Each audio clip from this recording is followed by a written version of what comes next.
Hello, everyone. Thank you so much for tuning in for Wlbt Plus today. My name is Kara Shirley, and I am your digital news desk host. It is Tuesday, April the 8th, and I appreciate you all for tuning in. If you're watching on our website or through our mobile app, thank you so much. And if you're watching on any of our social streams, thank you for tuning in there as well. Feel free to leave any comments or questions, thoughts, anything like that in the comment section. Enjoy getting to hear from you guys during my interactive newscast, is kind of what I call it here, kind of more of a podcasty style than your typical newscast. The first thing that we're going to go to right now is to show you an accident that is in the process of being cleaned up. It happened on I-55. And we're going to go to our M.dot camera here so you guys can see it. You see traffic is moving slowly. So this happened on I-55 between the Sowell Road and Wendell Road exits northbound on the interstate. Two 18-wheelers were involved in this crash that happened. So Chief Arrington with the Byron Police Department confirmed that there are injuries with this accident, but the extent of the injuries are unknown at this time. The Mississippi Highway Patrol will be leading the investigation on this, and the Byron Police Department will be assisting. So Chief Arrington is asking anyone who may be traveling on I-55 in this direction to take Terry and Frontage Road exits to avoid the scene. But again, this is the live scene based off of the M.dot camera right here. They are trying to clean up and remove the wreck right here. So if you are in that area, you're going to be traveling into that area, please make sure that you use caution. And again, if you're going to be there, Chief Arrington asks to take the Terry and Frontage Road exits to try to avoid the scene so that they can work as efficiently as possible to get the accident cleaned up to open the roadways back up fully. So that is happening right now on I-55 between Sowell Road and Wendell Road on the interstate. So just be careful if you're going to be out in that area. And of course, as soon as we get any information on the cause of the wreck or anything like that, we will certainly update all of you with that. So keep it tuned in here to WLBT. Gonna go to Madison County now, a story that we reported on this morning, where the Madison County Justice Court clerk has been placed on paid leave pending an investigation into her office. So Madison County supervisors voted unanimously to place a county justice court clerk on paid leave of absence and require the clerk and her two staff members to submit to a polygraph test as part of an investigation into the office itself. So the county clerk's office, in case you're not familiar with what that does, or the justice court county court in Madison County, they handle certain civil actions like evictions, misdemeanor criminal charges like driving under the influence, as well as felony cases on a preliminary basis. So this action took place in the executive session that happened on Monday. Initially, Supervisor Gerald Steen made a motion to place clerk Cheryl Horn and two other employees, Dominique Walden and Zach Buckner, on paid leave of absence, but that motion was denied for a lack of a second. County records obtained by 3 on Your Side show that Dominique Walden is employed as a deputy clerk, but we're not sure, it's unclear at this time, what Zach Buckner does for the office.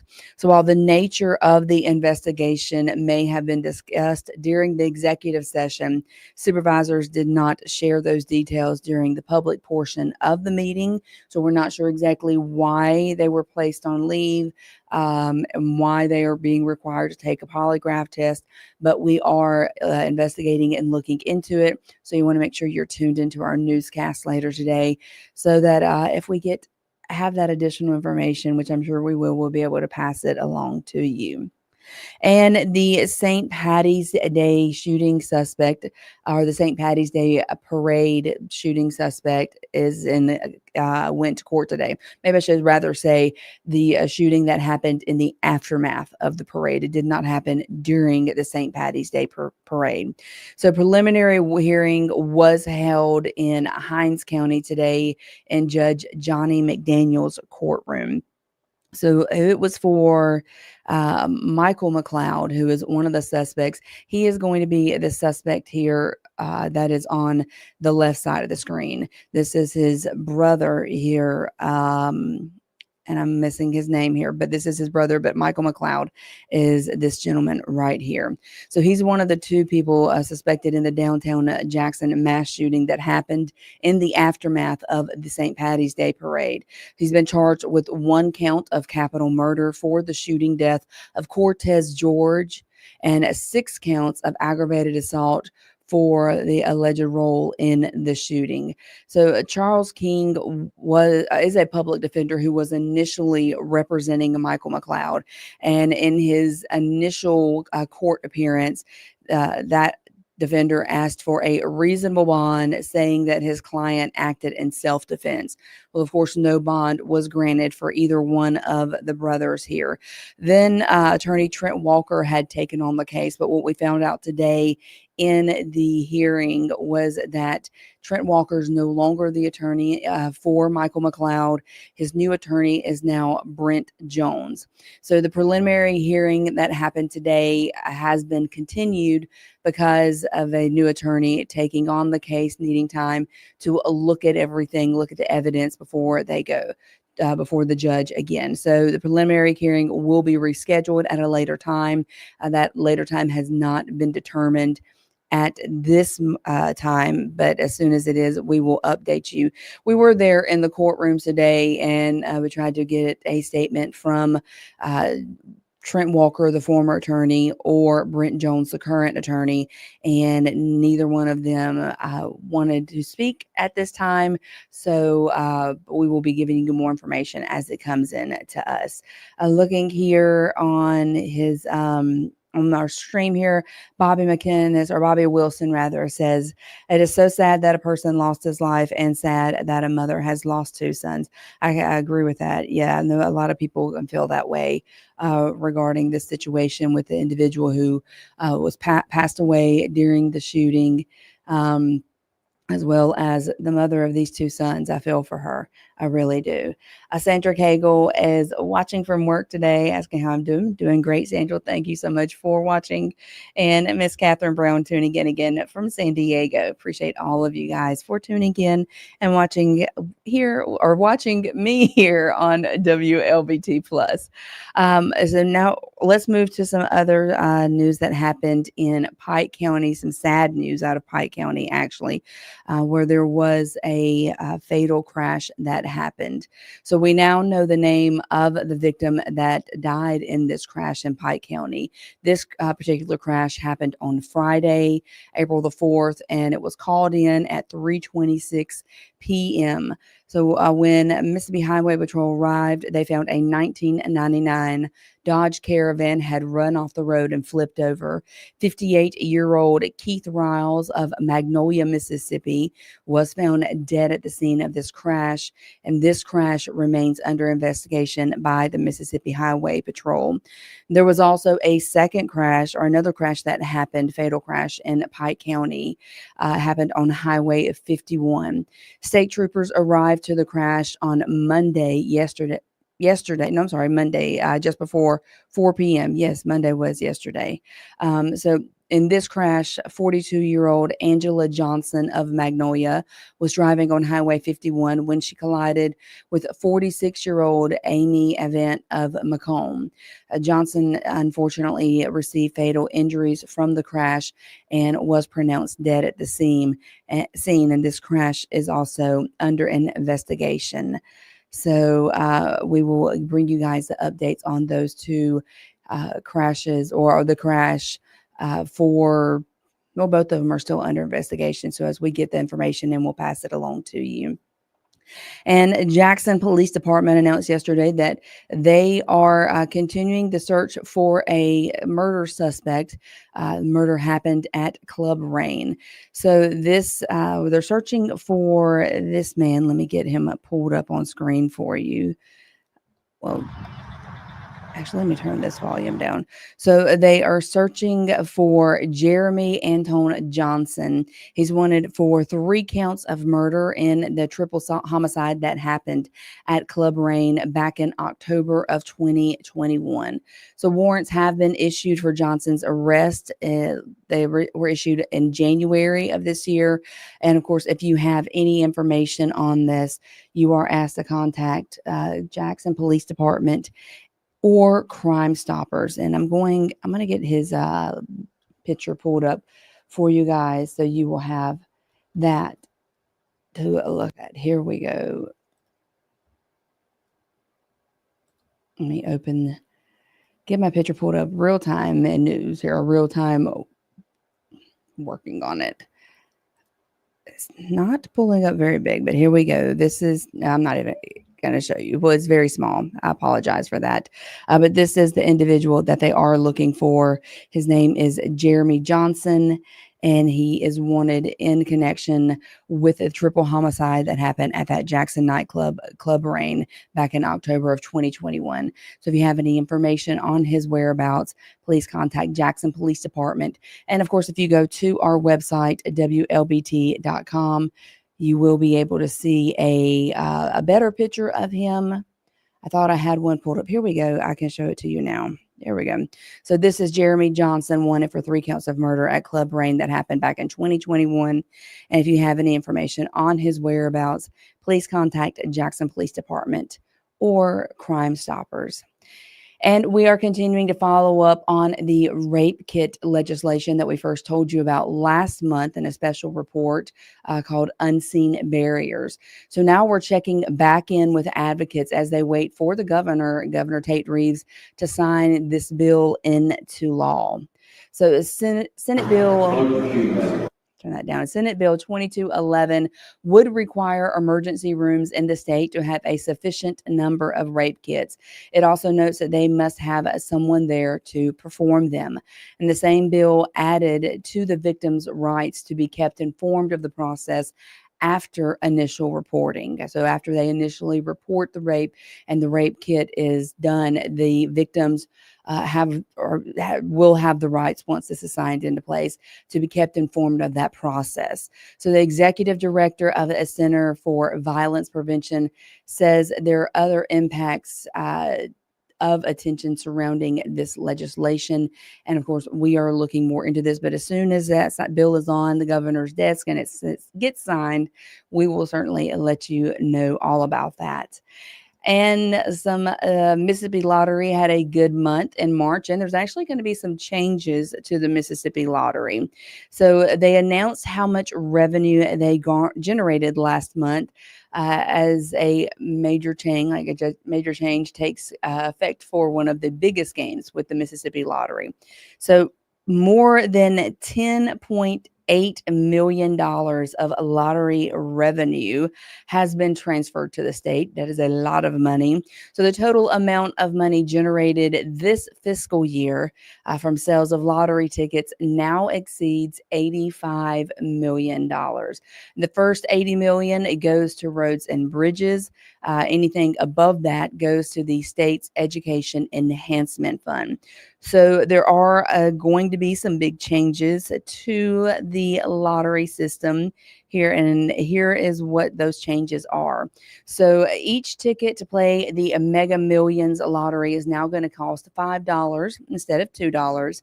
The higher price does come with some new benefits. Jackpot will now reset to $50 million instead of $20 million each time someone wins, and the amount of money you can win on non-jackpot prizes has also gone up because the multiplier feature is now included in every ticket. And the jackpot for tonight's drawing is $54 million, which means you still have time to go get your ticket. I have time to go get my ticket. I may actually go buy a ticket when I get off work. $54 million would be nice to have. I'm just saying. All right. But that drawing is tonight. So go out and get your ticket.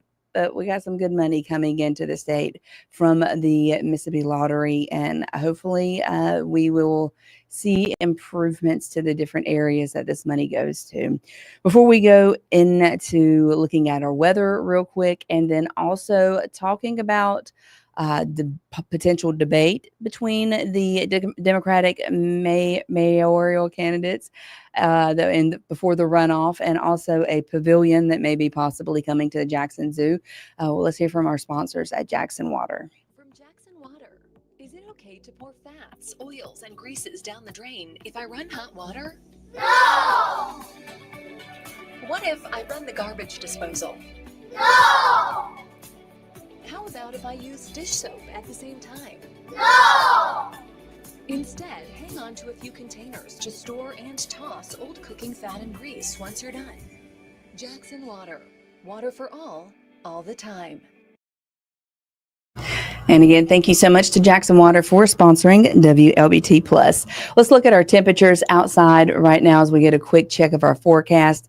Sitting very comfortably in the upper 60s, 69 here in Jackson, as well as in McGee and Macomb. That's the warmest places on the map right now, or at least in our area. If we look at our radar, you can see we're not expecting any rain. We don't have any rain in the area. It's actually a very beautiful day outside right now. For the next 12 hours, we can expect to drop down into the mid 40s overnight, but it's going to be very beautiful, very mild temperatures out. And our next 7 days is looking beautiful. Look at that. We have that 20% chance of rain on Thursday. Not a whole lot, but we have got the next 7 days of gorgeous weather, gorgeous temperatures. I just hope that the pollen doesn't act back up, because it has been kicking my tail. I can tell you that the pollen this year, allergies never usually gets to me, and this year it is like making up for all the years that it never bothered me, it seems like. But let's look outside real quick with our Renaissance camera over Ridgeland. You can see that there are beautiful skies out there, and looks like our camera's frozen up just a little bit, but still, I just pulled it up. So we got beautiful blue skies, not a cloud in the sky. It's a great day to get outside. Great temperatures to get outside. If you haven't already eaten lunch, get outside, get some vitamin D, and enjoy that sunshine. Well, so let's talk about a potential debate between the Democratic mayoral candidates, which is, of course, Senator John Horn, and Mayor Chokwe Lumumba. Well, you're going to be heading to the polls in just a couple of weeks to vote in this runoff election. And, of course, here is where it sits right now. The two Democratic nominees, are not nominees, but Democratic candidates that are going to be up. So Mayor Lumumba received 17% of the vote. Senator John Horn received 48% of the vote. Now, as far as the debate before the April 22nd runoff, Mayor Lumumba said that he is all in for it in order to give residents clarity on his position, contrary to his opponent. I think that the residents still have questions. There are things that they want to know what our positions are. And so I stand ready in order to speak to those and provide clarity. I will say, if someone's unwilling to show up today, then they're probably not going to be more willing to show up if they were to be blessed with the position of being mayor. So we did reach out to Senator John Horn yesterday regarding the mayor's comments on the debate, and he says that he is focused on continuing direct engagement with residents across the city to get voters back out to the polls. So there will not be a debate between John Horn and Chokwe Lumumba, but there will be that runoff, and that's going to happen April 22nd. So you need to make sure that you get out and vote so that your voice is heard. That is the way that you make your decisions here with your leaders. You get out there and you vote. So please go vote. Whoever you're voting for, get out there and vote. One reason why it's so important to get out there and vote in the runoff is really even in primary elections, you have a hard time getting voters to come out. And then when it goes into a runoff, it seems like the voter numbers are even lower than they would have been than they were in the primary elections. So it is a very important every time you get the opportunity to get out and vote to go do it. So again, that's going to be on April 22nd. It's going to be the runoff between the Democratic mayoral candidates for Jackson, Senator John Horn and Mayor Chokwe Lumumba. There's also going to be a Republican runoff that day for Kenny G, and he is running against Wilfred Bill. Both of those parties are going to a runoff. So please go out and vote. And then yesterday, during the same press conference, Mayor Lumumba spoke about a possible amphitheater here in Jackson. They're saying this new entertainment venue is coming to an area near the Jackson Zoo. So let's see. Let me get this pulled up here. So they say the amphitheater is going to be built at Livingston Park. Can seat at least 200 people. So there was a new disc golf course that was already recently announced there for the park. And the city has approved $500,000 for this project. Here's what the city's planning and development director had to say about this amphitheater. It is to continue our investment in small projects. Again, we don't want to sit around no longer and just wait for the $100 million deals. If we can take $1 million or $500,000 and get something activated, get something started, something that the community can benefit from, we're all for it, and that's what we're here to do today. So it is unclear at this time when construction on that amphitheater will begin, but there you saw a picture of the amphitheater. So will it get built? Or will they say that it will? They say the funding is already there, $500,000 for it. It just remains to be seen of whether or not it will be the attraction that they are hoping that it will be into that area. Maybe hopefully to get some more traffic at Jackson Zoo, to maybe build up more revenue for Jackson Zoo. We don't know, but that was announced yesterday. And last night, some of you got the chance to sample some Mississippi cuisine for a good cause. It was the annual Taste of Mississippi fundraising event, and it was for the Stew Pot Community Services. There was a wide variety of culinary delights from area restaurants and beverages from local distributors, but there was also a competition there. It is bragging rights for best appetizer, best entree, best dessert, best presentation, and everybody's favorite, People's Choice. So here's one of, I believe, one of the cooks from that event. It's the most important charity we could work for, which is for the benefit of Community Stew Pot, which is such an important resource for our community in so many ways. Number two, it's a great chance for we as restaurateurs to come together and offer out food to our customers and give them a chance to try something new, something people love, or something off the wall. Partaking in a lot of good food, fun, and festivities, man. Just enjoying this atmosphere. So the event is in its 36th year, and all of the proceeds from it benefit Stew Pot Community Services, whose mission is to provide for the needs of the poor, the elderly, and the disabled here in the Jackson metro area. So looking ahead, we have an opening date for Mississippi's first Buc-ee's. I don't know if you guys have ever been to a Buc-ee's before. They are crazy. It is wild that it is just a gas station, but it's so much more than a gas station. So officials in Harrison County say that the massive gas station and convenience store is set to open on June the 9th. The store will be 74,000 square feet. That is massive. That's like the only word that I can come up with to think of. So it will have more than 100 gas pumps.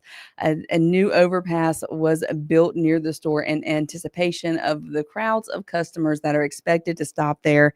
Anytime that I've ever gone by a Buc-ee's, the parking lots have always just been slam full, in the gas pumps too, which means it's pretty popular stop there. People even, it's like a destination on the way to vacation type of thing.